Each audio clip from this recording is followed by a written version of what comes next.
समय तक संभाल नहीं पाएगा और ना ही उससे वो उचित लाभ उठा पाएगा जो एक योग्य, ज्ञानी और श्रमशील व्यक्ति उठा पाता। महादेवी, सहस्रार्जुन अपने पुत्रों को प्रसन्न करने के लिए सुशीला गाय को बलपूर्वक ले तो आया है, परंतु स्वयं सहस्रार्जुन और उसके पुत्र उसके योग्य नहीं है।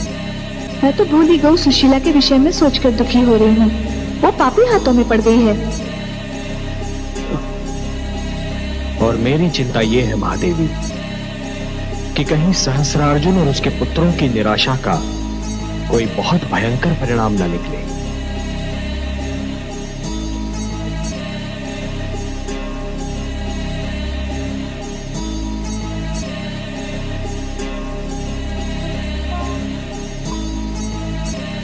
कितना बड़ा अनर्थ कर दिया दुष्ट सहस्रार्जुन ने। महादेवी, भ्रष्टाचार और उन्माद से चूर व्यक्ति अनर्थ के अतिरिक्त और कर ही क्या सकता है? परशुराम ने सत्य ही कहा था कि कहीं जमदग्नि उसके तर्क को समझने में विलंब न कर दें। उन्होंने विलंब कर दिया और इसका ये फल हुआ। पर मेरी समझ में ये नहीं आता कि ऋषि जमदग्नि परशुराम के तर्क से पूर्णतः सहमत क्यों नहीं थे। महादेवी, ऋषि जमदग्नि का एक मन कह रहा था कि वो परशुराम के तर्क से सहमत हो जाए, परंतु दूसरा मन कह रहा था कि सहमति का अर्थ ये होगा कि स्वयं की विचारधारा की पराजय को स्वीकार कर लेना। वो असमंजस में पड़ गए और इसी असमंजस के कारण उन्हें अपने प्राणों से हाथ धोना पड़ा। एक कारण और था महादेवी। वो क्या था कमल नयन?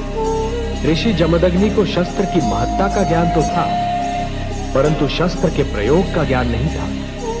मैं समझी नहीं सर्वेश्वर। ऋषि जमदग्नि शस्त्र विद्या की शिक्षा अवश्य देते थे महादेवी, परंतु उन्होंने कभी ये नहीं सोचा होगा कि इस विद्या का प्रयोग स्वयं उन्हें भी करना पड़ सकता है, उन्हें युद्ध भी करना पड़ सकता है। इसका फल ये हुआ महादेवी कि जब युद्ध का समय आया तो शस्त्र विद्या में उनकी निपुणता उनके किसी काम नहीं आई।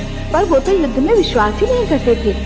वो कहते थे कि वे जन्म से ब्राह्मण हैं और उनका कार्य केवल शिक्षा देना है।